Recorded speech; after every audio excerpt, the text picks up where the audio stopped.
বছৰৰ অন্তিম দিনটোত এটা বিশেষ খবৰ পিংক সিটি জয়পুৰৰ আৰ্হিৰে লাইট ব্লু সিটি হোৱাৰ দিশে শিক্ষানগৰী পাঠশালা মন্ত্ৰী ৰঞ্জিত দাসৰ প্ৰচেষ্টাত ইতিমধ্যে আৰম্ভ হৈছে এই প্ৰক্ৰিয়া 2023 বৰ্ষৰ অন্তিম দিনটোতে পাঠশালাৰ এটা বিশেষ অঞ্চল নামাঙ্কিত হল লাইট ব্লু লেন নামেৰে মন্ত্ৰী ৰঞ্জিত কুমাৰ দাসে বাস কৰা কলনীৰ চৌহদ পাতল নীলা ৰঙেৰে সজাই তোলাৰ অন্তত লাইট ব্লু লেন আনুষ্ঠানিকভাৱে মুকলি কৰে মন্ত্ৰীগৰাকীয়ে যোৱা পৌৰসভা নিৰ্বাচনৰ সময়ত আমি একাকাৰ কথা ৰাখিছিলোঁ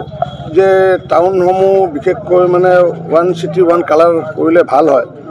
আৰু তেতিয়া উদাহৰণ দিছিলোঁ আমি জয়পুৰক উদাহৰণ দিছিলোঁ জয়পুৰ আজি পিংক চিটি হিচাপে সকলোৱে জ্ঞাত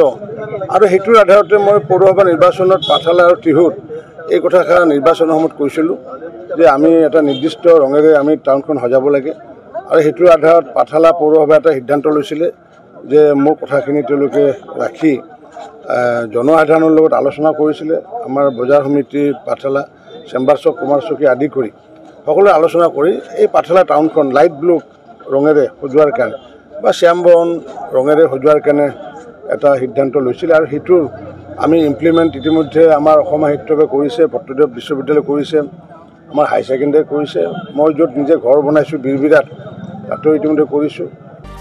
সাহিত্য সভাৰ আগন্তুক পাঠশালা অধিৱেশনৰ পূৰ্বে শিক্ষানগৰী পাঠশালাক লাইট ব্লু সিটি ৰূপে সজাই তোলাৰ সংকল্প মন্ত্ৰী ৰঞ্জিত কুমাৰ দাসৰ ইতিমধ্যে পাঠশালাৰ সাহিত্য সভা ভৱন ভট্টদেৱ বিশ্ববিদ্যালয় চৌহদ বজালী উচ্চতৰ মাধ্যমিক বিদ্যালয় চৌহদত কৰা হৈছে পাতল নীলা ৰং প্ৰতিটো বাসগৃহৰ সন্মুখভাগো পাতল নীলা ৰঙেৰে সজাই তুলিবলৈ পাঠশালাবাসীক অনুৰোধ মন্ত্ৰী ৰঞ্জিত দাসৰ মই পাঠশালাবাসী ৰাইজক বিনম্ৰতাৰে কৰজোৰে মই আহ্বান জনাইছোঁ প্ৰাৰ্থনা জনাইছোঁ যাতে সকলোৱে নিজৰ ঘৰৰ সন্মুখডোখৰ গোটেই ঘৰটো কৰাৰ প্ৰয়োজন নাই পিছত যদি কোনোবা পাৰে কৰিব কিন্তু এটলিষ্ট সাহিত্যৰ আগে আগে ঘৰৰ সন্মুখডোখৰ যাতে এনেকুৱা